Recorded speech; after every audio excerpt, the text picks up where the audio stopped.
Hey everybody, welcome back to another episode of Build That House with Jim. It's episode 147. I can't believe it's season 5. Let's go.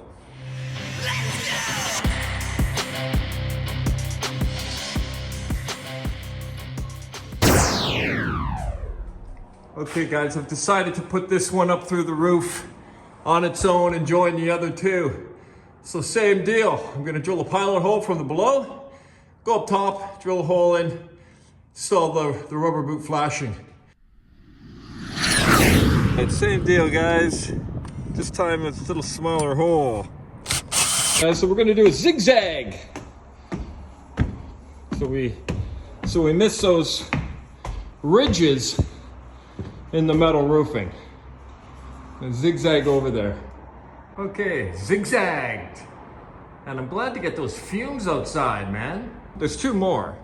There's this one and this one. And I'm gonna tie them together and then shoot them both out through one.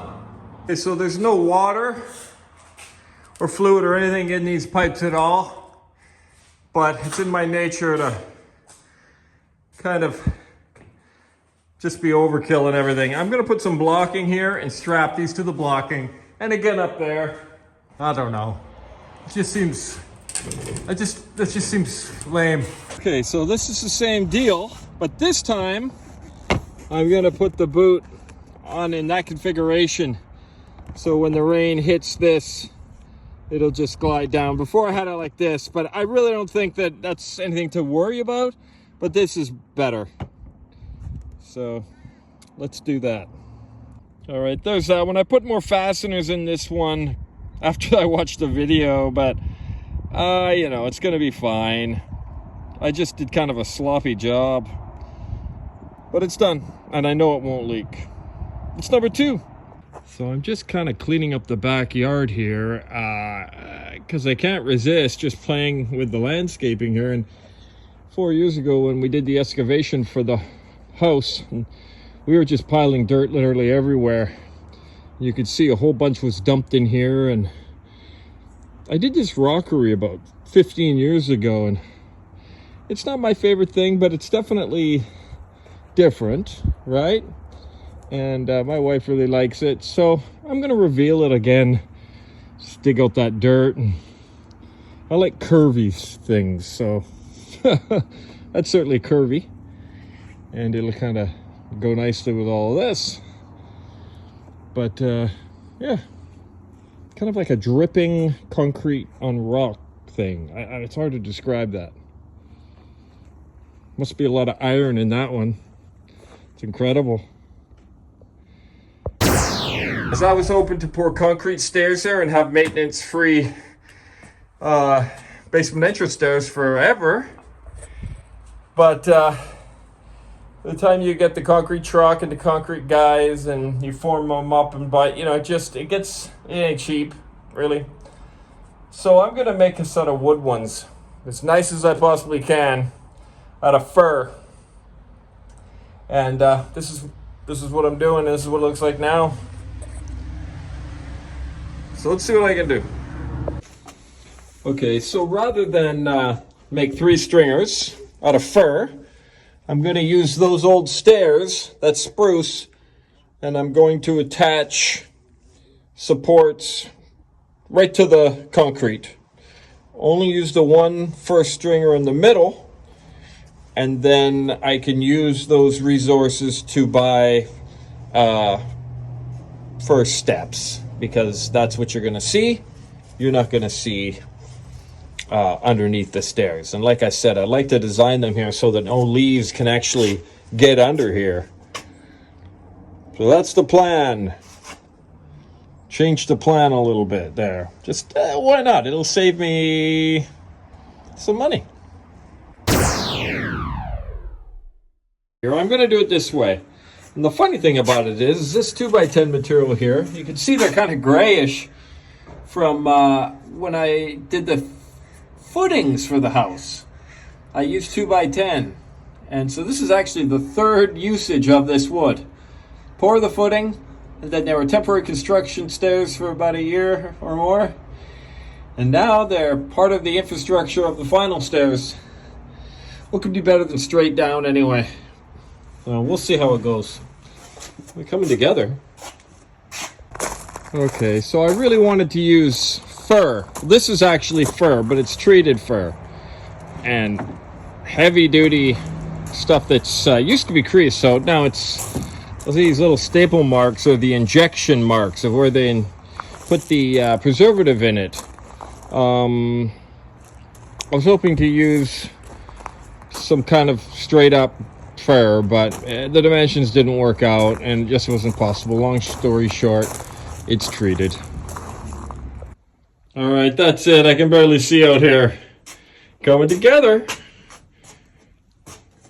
Tomorrow we'll see the completion. It's gonna be pretty nice, I think. Okay, the stairs are complete, and I'm pretty happy with them. They were a lot of fun to make. They got a 13-inch tread, and I was able to reuse some of the fascia board that had warped on the roof a couple years ago for the risers. So they look pretty good too, and that'll kind of tie in with the color of the window frame and the trim, and so aesthetically kind of tying in with everything. Got the 2x8, two pieces of 2x8 treated wood on the top for the tread portion. And what took most of the time is calculating the stringer, and there is a formula for it. I kind of do it a little bit of a different way, but the bottom line is that each step is precisely the same distance, and these are. These are 6.5 inches. Even the top stair to the concrete, and the bottom stair to the concrete. And this concrete is graded this way for moisture and water buildup. That's what the drain is for. And this one, it's graded this way, so it just goes out that way. And this roof actually stops a lot of the rain from coming down in this area. Anyway, leaves do blow in off this tree, so I'm happy to say that this is all sealed and nothing can get in behind it. They'll land on top and I'll have to brush them off every once in a while in the fall, but at least they're not going to get trapped up in there and behind there. So that's it. Time to get back to the roof sewer venting, and the radon pipe has to go through the roof as well. So I've had my fun. I love doing this kind of thing. It's my forte, if you will, and I think they turned out nicer than concrete stairs, to be honest with you. They have some character and a lot cheaper, like 85% cheaper to do this, especially considering the fact that I kind of had that fascia material to reuse. So we'll use some more of it up, like I said, on some other things as we finish. And I'm glad that one's off the list. Okay, this is the radon collection pipe. This pipe goes under the ground. There's a T. It collects all the cancer-causing gases that gets trapped under your house. And it channels out of the house, straight up through the walls. So that's the task at hand. Now, code wants the pipe to have enough space to fit a fan in it, 1.2 meters high and 500 millimeters, half a meter wide. Millimeters is very confusing, even for a Canadian.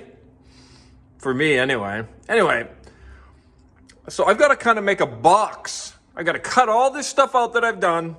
I've got to kind of do some kind of a thing that'll accommodate a fan.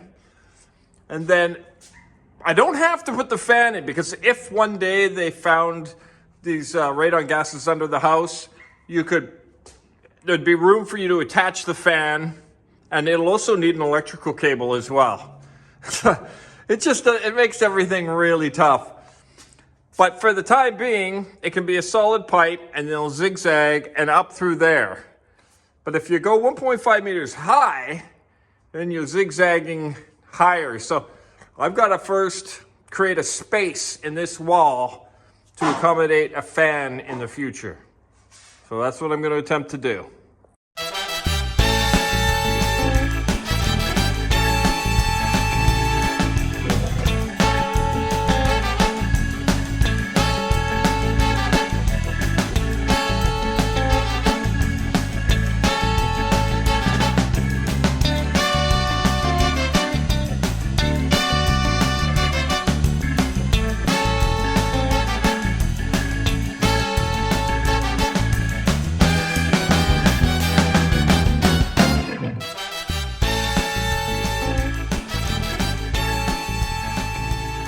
All right, so I'm just kind of mocking it up. Nothing is glued.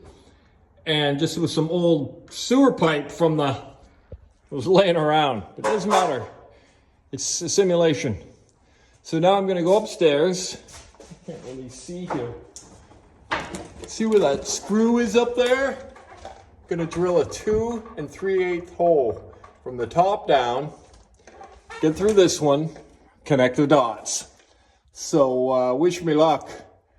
All of this is quite a challenge, but I don't mind a challenge. Really, they should test for radon gas first, and then if you don't have it, then you should not have to do all of this, but they make everybody do it. Okay, so this is going to allow me to have some more depth. You know, I overlook stuff once in a while. I didn't think I just didn't think. I just buy the cheapest possible thing on Amazon.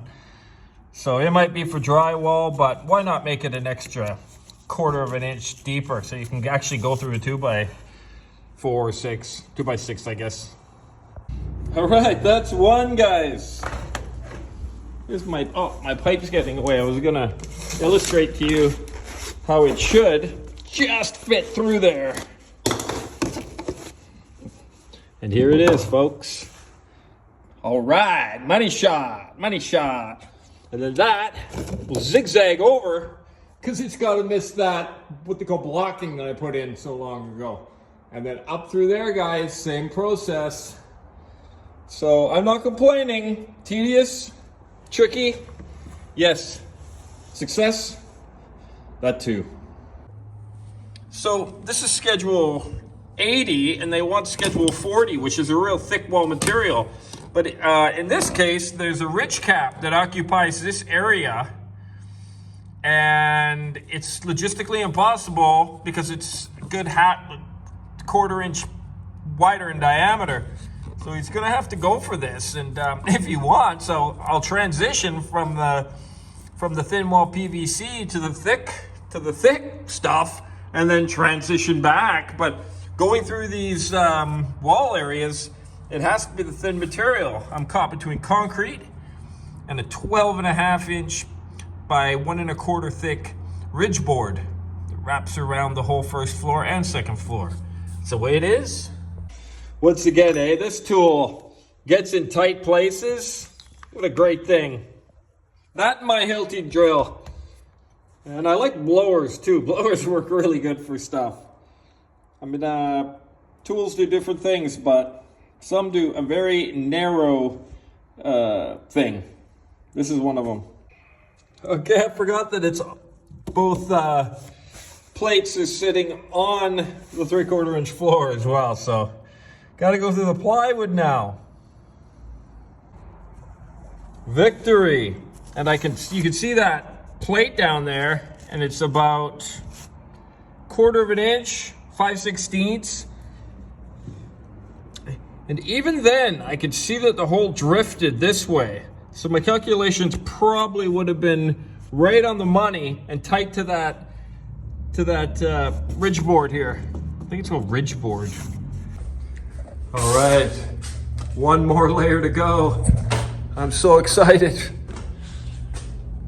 Once I get through that, then I can start Lego piecing, puzzling this PVC through there. Success! Now let's see if the pipe will actually be in line with it, or if they are in line, see if it comes down there. Dusty, man, dusty. Wow, what a relief. What a relief. At first it didn't go, and I thought, no, I'm gonna have to carve more, but it did. Thank you. All right, success. I have weaved and bobbed that PVC pipe up through the first floor of the house. Everything's glued, and hopefully he won't have a problem with any of it. So I am going to step off this for a little bit because this took a while, and go do something a little bit more, something that I am better at.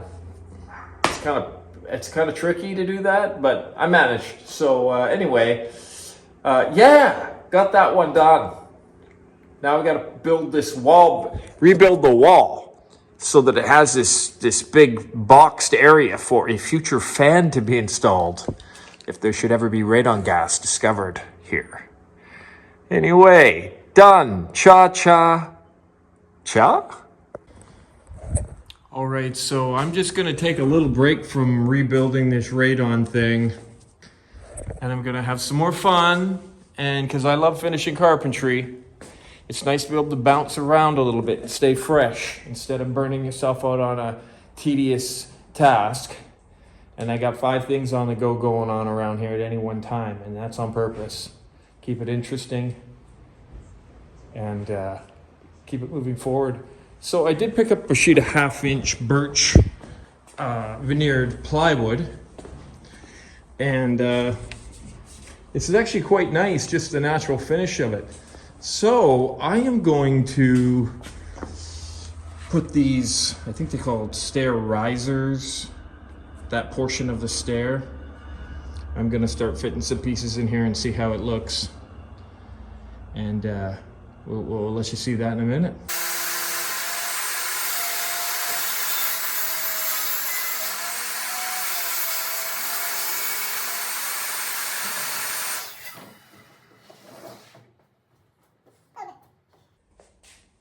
A little bit tricky.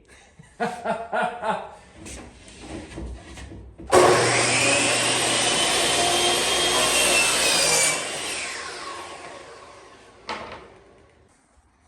right, I think that looks pretty good.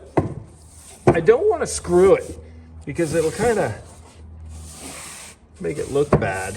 So I can either figure out a way of fastening it from the back side, which would be attaching blocks and screwing it from behind, or using finishing nails. I think I'm gonna go finishing nails, and then if they ever have to come off or something I'm overlooking that I need to do down the road, it won't be impossible, but they'll stay there.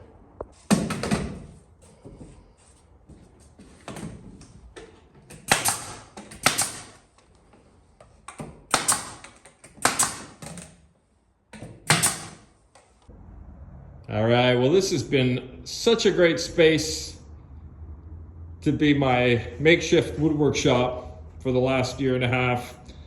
And I don't imagine I'll have a workshop like this again.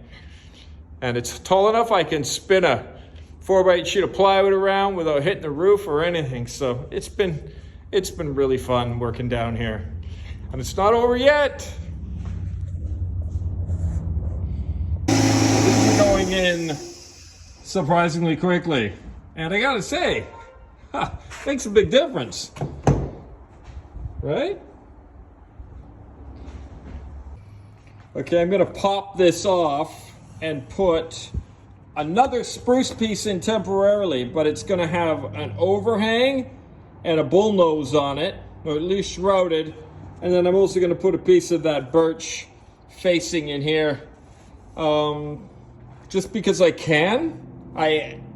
This isn't the final thing, but it could be a few years, so might as well make it look better. Let you have a look at that in a second. Okay, makes them look way better.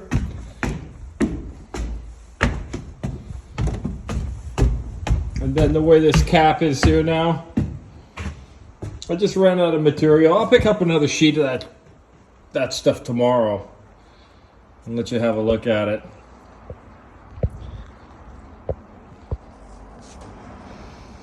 And then same deal here. These are going to be here for a few years. I'm not fooling myself. So I'm going to do the same thing. It's super fast, super easy, quite inexpensive. So why not get it done and give me a little woodwork project to have fun with. Well, guys, I think that's this episode. Just crushing it lately because I've had a lot of time on my hands, or more time on my hands than what I usually have. So we'll call this an app. Thanks for coming. I'll see you the next one. And so far, year 5's going pretty good, I think.